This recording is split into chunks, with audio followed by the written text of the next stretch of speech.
Well, good morning, everybody. This is Barb Katie again. Happy Monday morning to you.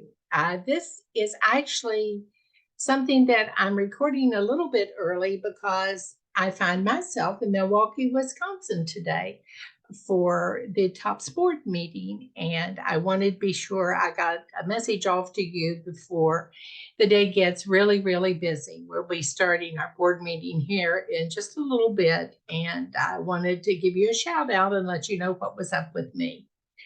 Um, Today, in our 12 weeks of self care, is a week where we're to look for two things that we're grateful to have in our lives. Uh, and if you remember, a few weeks ago, we also had a similar task. I think it was January the 30th. And it never hurts as you go through your busy day to just pause for a minute and reflect on your blessings. I like to do it twice a day. I like to do it in the morning when I get up, and I like to do it in the evening for when I go to bed because it helps to put a positive spin on my day from beginning to end. If you'll look behind me on the bookshelf, that you'll see that I have a little white jar that has blessings on it, and I write things down on little slips of paper as they come to me throughout the day. And when I'm really down in the dumps, because all of us get down in the dumps sometimes, I will go to that jar and pick out a few of those blessings just to remind myself that life is really, really good for the most part, and not to let the irritations and frustrations and difficult times bring me down. I was given that jar by a very dear friend in Ohio, and I have found it to be really, really useful to keep my mind in a positive frame all the time. If you remember, um, were asked when we first did the gratitude statements to look for things we appreciated, things that made us happy, thanks that we wanted to give for what we have, and uh, memories that lighten our burden and refresh our spirits, and keeping a positive attitude. Also on that bookshelf, I have a collection of random things. I have some Dr. Seuss books there. And I not only have them there because I like Dr. Seuss as a grown up, even, but they bring back a whole array of memories of my children because one of our family rituals was every evening when the boys would go to bed, uh, we would read to them. They could pick their favorite book. Each one got to pick a book. And we would read, depending on the size of the book, maybe a chapter, maybe the whole thing. And they got to where they knew the book so well, they knew if we were trying to hurry up and skip through some of the parts, and they'd say, "No, no, Mom, it doesn't go that way." And then they would recite to me the actual passage that I was trying to hurry through that I didn't think they would remember in as great detail. And they share those memories with their children by reading the same books plus some others that they've added to their children's libraries that are relevant to the times in which their children live. And they also go back to some of the old classics that I grew up as a child reading and I shared with them when they were growing up. You'll also see that there's a little wooden trinket box that has some special things that probably aren't worth a dime, but are mementos that remind me of special times in my life. There's also a little prism on a pedestal that if you light it up, it shows the top's top in 3 dimensions. Excuse me.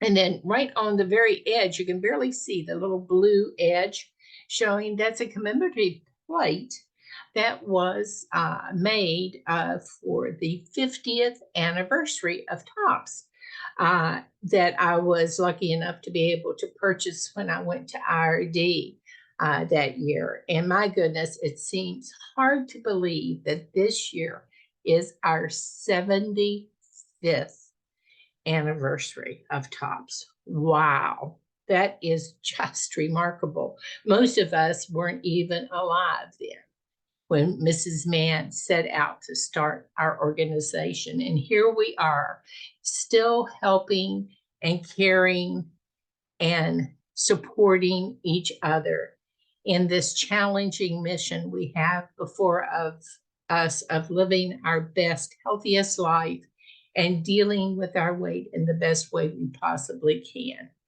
I also have on that wall beside the bookcase a picture of Don Quixote, where he had gone out on his quest. If you remember, the song from that was The Impossible Dream. And I know for me, sometimes reaching my goal and staying there seems like the impossible dream. But then I remember what Audrey Hepburn said. She turned the word impossible into I'm possible. And yes, all of us have great possibilities and potential within us that still remains untapped to this day.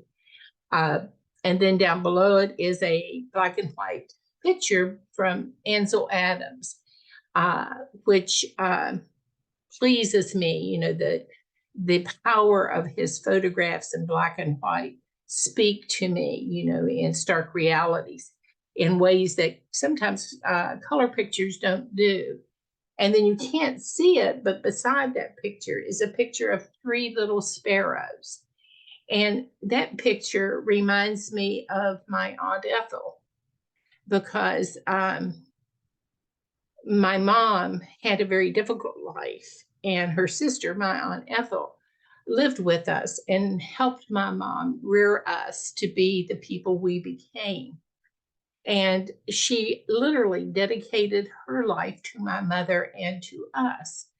And there was a story that came out right around the time my Aunt Ethel passed. And I always remember it this time of the year because Aunt Ethel passed on St. Patrick's Day. And the story was out about a forest fire in California. And my goodness, our friends in California have really dealt with fire and rain and snow and drought and all kinds of weather-related disasters this year. But this was about a fire that had devastated a huge part of one of the forests in Northern California. And the park rangers were out walking through the damage after the fire had been extinguished. And they came upon a very large tree, and beside the tree was a bird that had been burned to death. And the park ranger was really curious, and so was the other ranger with him, and he poked it with a stick, and he said, "Why didn't that bird fly away to safety? What made that bird stay and give up its life?" Well, when he pushed the bird aside, 3 little chicks ran out, safe, untouched by the fire. That bird had sacrificed its life to save those babies. And that reminded me of my Aunt Ethel. I was always so grateful to her because she gave up a life she might have had to help my mother. We're the 3 of us. We were so blessed as children to have 2 wonderful, loving mothers. And so every day when I think of gratitudes, she always comes to mind in one way or the other. And she was a ringtail tutor. She was just so much fun and so honoring and so full of spirit and life and positivity. And I guess when you fill your gratitude jar, I hope you can fill it not only with things, but with people and the differences they have made in your life, and people who have touched you and shared their lives with you, so that you remember all the love that you carry inside you that has been given to you by so many others. We are here as friends and sharing a common journey, a common objective, We're dedicated to being kind, loving, and supportive of each other throughout this entire journey and never giving up on each other. So, as we start today, I will take with me into the boardroom your well wishes, your good thoughts for our organization and helping it to thrive and grow and be the best that it can be. And I will try to rely on the guidance that you have shared with me in this group and in other meetings we've had throughout the years so that all of us on the board can make sure that we assure that our organization celebrates our 75th year with a rebirth, a reinvigoration, and a renewal of spirit of caring, kind concern for each other that will carry us into what will soon be our 100th year as a support organization for each other. So you have a blessed day today. And one little short note that I will share with you today is this is our 150th meeting together since we first started these Monday Moments of Truth. And I so look forward to checking in with you each Monday and learning how you're doing and sharing with you how I'm doing. It's a beautiful day in my neighborhood. I hope it is in yours too. Have a great day. Bye bye.